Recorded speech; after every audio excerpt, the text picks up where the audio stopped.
வணக்கம் நண்பர்களே. நம்ம டிஸ்க்ளைமர் எடுத்துக்கிறோம். நம்ம ஆத்தரைஸ்டு அட்வைசரோ, புரோக்கரோ, ரிசர்ச் அனாலிசிஸ்டோ கிடையாது.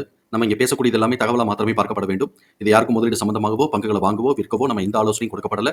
எல்லா தொழில்லயும் ரிஸ்க் இருக்கும். ரிஸ்க்க புரிஞ்சுட்டு எச்சரிக்கையோட தொழில் செய்யும்போது எல்லாமே நல்லா இருக்கும். நம்மள ஆதரிக்கிற அனைத்து நல்ல உள்ளங்களுக்கும் நன்றி. வளமுடன் வாழ்க. வணக்கம் நண்பர்களே. நம்ம ஆனுவலைஸ்டு அனாலிசிஸ் பார்த்துட்டு வரோம். அந்த வரிசையில இப்ப நம்ம பார்க்கக்கூடியது அசெஞ்சர். 2025க்கு என்ன வாய்ப்பு இருக்குங்கிறதுக்கான ஒரு தேடுதல் முயற்சி. இப்ப இவங்களுடைய கீ ஸ்டாட்டிஸ்டிக்ஸ் இன்ஃபர்மேஷன்ஸ் பார்த்துடலாம். வேல்யூவேஷன்ல பொறுத்த வரைக்கும் நமக்கு வந்து பார்த்தோம் அப்படின்னு சொன்னா PE 26ஆவும் PB 6.8ஆவும் இருக்கு. ஸோ இப்போ இது நம்மளை பொறுத்த வரைக்கும் கொஞ்சம் ஹை வேல்யூவேஷன் தான். அதனால EPS உடைய லெவலில் வந்து EPS உடைய TTM லெவலில் ஸ்டாக்னேட் ஆச்சோ இல்லாட்டி டிக்ரீஸ் ஆச்சோ கொஞ்சம் கீழே கரெக்ஷன் வந்தாலும் ஆச்சரியப்படுறதுக்கு இல்லை. நல்லா கொண்டு போனால் கேஷ் ஃப்ளோ நல்லா கொண்டு வந்திருக்கிறான் அப்படின்னு சொன்னாக்க இதை கவனிக்காம கூட மேலே ஏறினாலும் ஆச்சரியப்படுறதுக்கு இல்லை. ஸோ இப்போ இந்த மாதிரியான சூழல் இருக்குது. அதே மாதிரி ப்ராஃபிட்டபிலிட்டி ரேஷியோ நல்லா ஹையாக மெயின்டைன் பண்ணுறாங்க. லிக்விடிட்டி ரேஷியோ நல்லா ஹையாக மெயின்டைன் பண்ணுறாங்க. சால்வன்சி பொசிஷனும் நல்லா ஹையாக மெயின்டைன் பண்ணுறாங்கிறத புரிதலுக்குள்ளே எடுத்துக்கிறோம். இப்படிப்பட்ட இந்த சூழலில் இவங்களுடைய EPS தகவல்களை தூக்கி நம்மளோட எக்ஸல் ஃபார்மேட்டில் போட்டோம். நம்மளோட எக்ஸல் ஃபார்மேட்டில் கவனிக்க வேண்டியது book value 46.7, fair price 112, fair ப்ரைஸுக்கும் கரண்ட் ப்ரைஸுக்கான ரேஷியோ 2.89 இருக்கு. இப்போ நமக்கு Q1 ரிசல்ட்னு இருக்கு. எனக்கு அமெரிக்காவில் இருக்கக்கூடிய கம்பெனிஸ் அது எப்போ யாரும் Q4 ரிலீஸ் பண்ணுறாங்க, Q1 எப்போ ரிலீஸ் பண்ணுறாங்கிறதுல என்னால் புரிதலுக்குள்ள இன்னும் எனக்கு புரிபடலை. ஏன்னா நான் பார்க்கக்கூடிய சைட்டில் என்ன கொடுத்துருக்குறாங்களோ அதுதான் நான் கொண்டு வந்துட்டு இருக்கிறேன். இந்தியாவிலலாம் எல்லாம் ஒரே டைம் தான், மார்ச் எண்ட் அப்படிங்கிறது தான் Q4 அப்படிங்கிறது நமக்கு ஒரே இது இருக்கும். அமெரிக்காவில் எல்லாமே ஒரு செக்டும் வேற வேற டேட்டில் கொடுக்குறாங்க. அதனால கொஞ்சம் தடுமாறம் இருக்கு. கூடிய சீக்கிரம் புரிதலுக்கு வந்துடும் நினைக்கிறேன். இப்போ இவங்களுடைய Q1 ரிசல்ட் பிரகாரம் குமுலேட்டிவ் EPS உடைய TTM 3.64, அதோட ஆவரேஜும் அதுவாக தான் இருக்க முடியும் ஆப்வியஸா. EPS உடைய TTM 12.07 இருக்கு. அதோட ஆவரேஜ் வந்து பார்த்தோம்னா 3.02. ஸோ இப்போ நமக்கு வந்து நெக்ஸ்ட் குவார்ட்டருக்கான எஸ்டிமேஷன்ங்கிறது 3.02லேருந்து 3.64 ஆவரேஜ் எஸ்டிமேஷன். நெக்ஸ்ட் குவார்ட்டரோட ஆக்சுவல் ரிசல்ட் வர்ற வரைக்கும் இதை பேஸ் பண்ணி தான் நம்ம வந்து பார்க்கணும். இதுக்கு தான் நம்ம முடிவு எடுக்கிறோம். ஸோ இப்போ இந்த சூழலில் பார்த்தோம் அப்படின்னு சொன்னால் நெக்ஸ்ட் குவார்ட்டருக்கு எக்ஸிட் ஆக போகிறது 2.66. இப்போ நமக்கு எஸ்டிமேஷன் 3.02 இருக்கு. ஸோ இப்போ ஒரு 40 பைசா வித்தியாசம் இல்லாட்டி 35 பைசா வித்தியாசம்னு வச்சுக்கோ. அந்த 35 பைசாங்கிறது கிட்டத்தட்ட 42 இந்த இடத்துல வருது.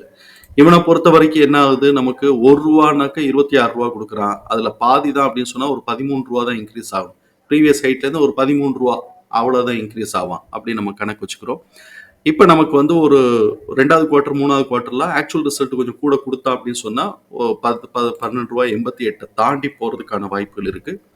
அந்த மாதிரியான சூழல் இப்போ இருக்குது அப்படின்னு சொன்னாக்க நார்மல் ட்ரேடிங்கில் ஒரு நார்மல் பிஹேவியர்னு ஒரு ட்ரேடிங் சொல்லுவோம் பார்த்தீங்கன்னா, அந்த நார்மல் ட்ரேடிங் பிஹேவியரில் இதோடைய ப்ரைஸ் ₹160 225 தான் இருக்கணும். 160 கீழே கட் பண்ணா அப்படின்னு சொன்னா 136 டாலரன்ஸ். அதுக்கும் கீழே உடைச்சிட்டோம்னா பெரி ஸ்டார்ட் ஆயிரும் 88லேருந்து 75. இது வந்து நார்மல் ட்ரேடிங் பிஹேவியர். ஆனால் யூஎஸ்ஏலலாம் நான் பார்த்த வரைக்கும் பெரும்பகுதி பார்த்தோம்னா எக்ஸ்பொனன்ஷியலில் தான் மூவ் ஆகுது. அதனால எக்ஸ்பொனன்ஷியலில் இருக்கக்கூடிய ப்ரைஸஸ் எல்லாத்தையும் தூக்கி நான் சார்ட்டில் வந்து மார்க் பண்ணியிருக்கிறேன். இப்போ நமக்கு வந்து கீழே இருந்து நான் பிபியிலேருந்து எடுத்துருக்கேன். பிபி அப்படிங்கிறது பிரேக் பாயிண்ட்டு. பிரேக் பாயிண்ட்டோடைய லோயர் ப்ரைஸ், இது பிரேக் பாயிண்ட்டோட ஹை ப்ரைஸ், இது பிரேக் பாயிண்ட்டு. ஸோ இப்போ இந்த இடத்துல வந்து என்ன பண்ணியிருக்கிறான்னாக்க ஆல்ரெடி வந்து R1ஓட 2021லேயே R1ஓட மிட் பாயிண்ட் வரைக்கும் போயிட்டு உடைக்க மாட்டாம திருப்பி இறங்கி திருப்பி இப்படியே ஸ்லோவாக ஏறி 2024லேயும் அதே மாதிரியே போயிட்டு உடைக்க மாட்டாமல் இருக்கிறான். இப்போ டபுள் டாப் வச்சிருக்கிறானா அப்படின்னு பார்க்கணும். திருப்பி கீழே இறங்குறான். ஒன்று சைடு வேஸ் இல்லாட்டி டபுள் டாப்னு சொல்லிட்டு கீழே இறக்குறானான்னு பார்க்கணும். ஸோ இப்போ இதுதான் என்னுடைய கண்டிஷனில் இருக்குது. இப்போ நம்ம ப்ரைஸ் வந்து கீழே இப்போ R1 இதை தான் சுற்றிக்கிட்டு இருக்கிறான். R1 வந்து 328லேருந்து 335 லெவலில் தான் சுற்றிக்கிட்டு இருக்கிறான்.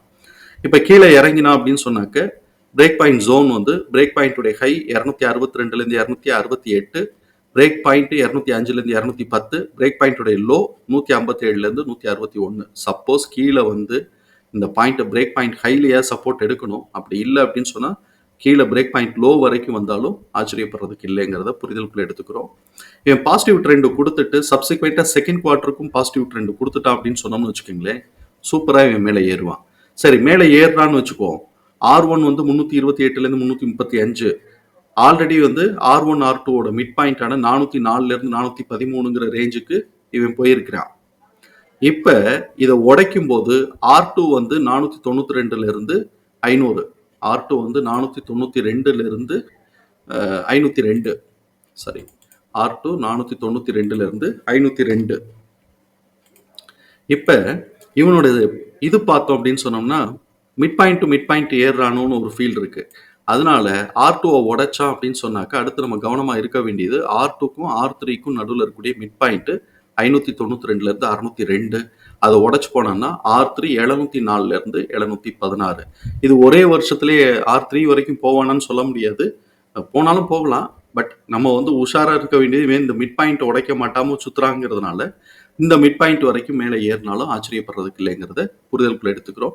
இப்போ வரைக்கும் நமக்கு புல்லிஷ் இது பெரிஷ் ட்ரெண்ட்ல இருக்கு. ட்ரெண்ட் சேஞ்ச் ஆகட்டும், எந்த சைடு வருது, Q2 ரிசல்ட் பாசிட்டிவ். ஆனால் Q2 ரிசல்ட் இப்போ வரைக்கும் டிடிஎம் நமக்கு பாசிட்டிவா இருக்கிறதுனால நம்ம வந்து கொஞ்சம் வெயிட் பண்ணுவோம். இவன் பாருங்க மார்ச் 25 சொல்றான். மார்ச் 20 2025.